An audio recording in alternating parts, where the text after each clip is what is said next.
Good afternoon, ladies and gentlemen. After a lunch session, it's usually a worst nightmare for a television anchor to either host a show which is non-prime time or have a address wherein you're hosting a conclave where it's post-lunch. But I think unfortunate for you guys, you'll have to wake up and listen. No siesta today. We are discussing today how can India develop in the next decade. The word development is as old as politics. It's one of the most oft repeated and liberally used promise by almost all Indian politicians. In the first 2 decades after independence, the pace of development in India was determined by the baggage of social ideology and a misplaced sense of national pride. And in later decades, India was driven by distractions of so-called rankist democracy and rather hemmed in by the application of insular politics of dynasty. Today, this question has been made redundant by Gujarat, because Gujarat today is driven by its industry. More than half of Gujarat's GDP is contributed by industry. Gujarat is by far the fastest growing state in terms of economy, and the question that we all are posed today with is, can Gujarat become a role model for development in India? Will the Indian political mindset change to make Gujarat's demonstrated method of inclusive development a primary agenda for governance? And who better to answer this question than the person who has been driving this growth in Gujarat for the past decade? Very few politicians, ladies and gentlemen, conjure up an image which is so contradictory and at times sharp than Mr. Narendra Damodar Das Modi, popularly known as Narendra Bhai. A lot of industry captains would love Narendra Modi to see as the next Prime Minister, but the US government still denies him a visa. The shadow of 2002 riots still haunts him, but he is the mascot of development in India. I have known Mr. Modi for the past 16 years, and I'd love to introduce him in Hindi, his preferred language. Modi ji, बहुत सारे लोग आपको Hitler की तरह एक तानाशाह मानते हैं और एक बहुत बड़ा तबका है जो आपको एक सहृदय कुशल प्रशासक के तौर पर जानता है और पहचानता भी है। आपकी शख्सियत के बड़े सारे आयाम हैं, लेकिन इतना तय है कि आप एक चतुर, चपल, चालाक, कूटनीतिज्ञ, लेकिन बड़े ही मुंह फट नेता है। Ladies and gentleman, mister Narendra Modi. भाइयों और बहनों, मैं हिंदी में बोलूंगा, आप क्षमा करेंगे।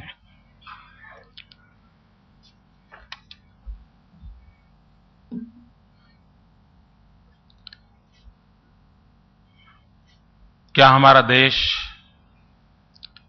विश्व में एक बहुत बड़ी शक्ति बन सकता है क्या?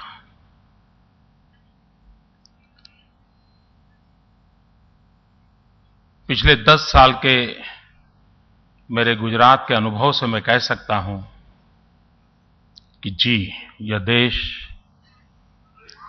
बहुत बड़ी शक्ति बनकर के उभर सकता है।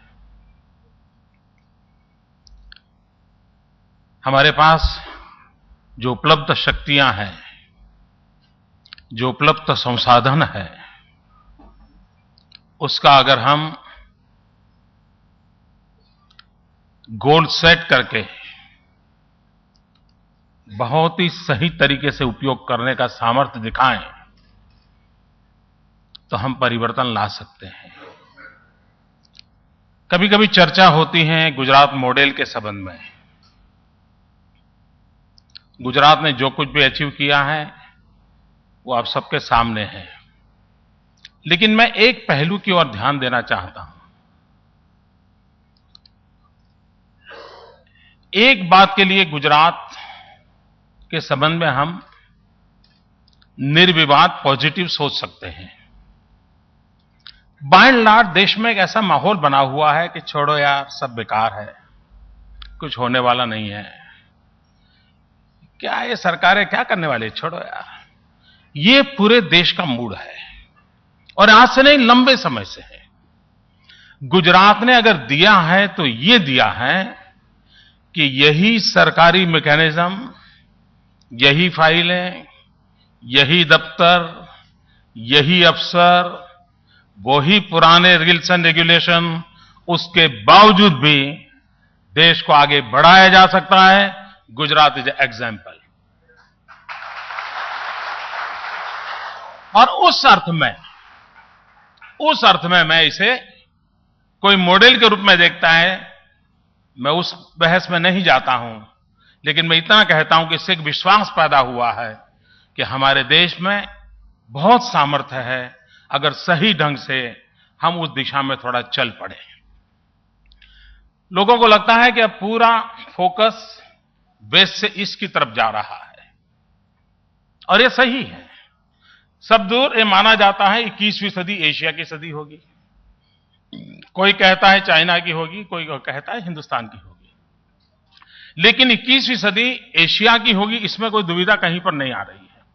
अगर ये हो रहा है तो हमने हमारी सारी फ्यूचर स्ट्रेटेजी उस बात को केंद्रवर्ती रखते हुए, फोकस करते हुए करनी चाहिए।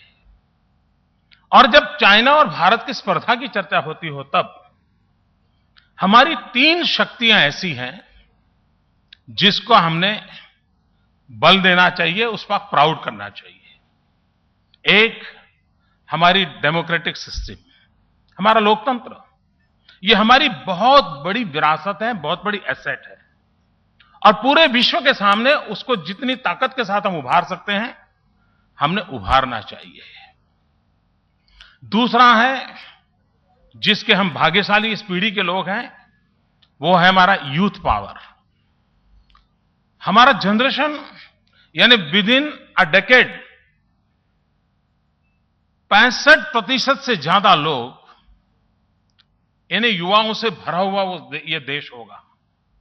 और दूसरी तरफ जो हमारी स्पर्धा में जो जिन देशों की चर्चा हो रही है, वहां एवरेज ओल्ड एज बढ़ रहा है, हमारा एवरेज यूथ पावर बढ़ रहा है।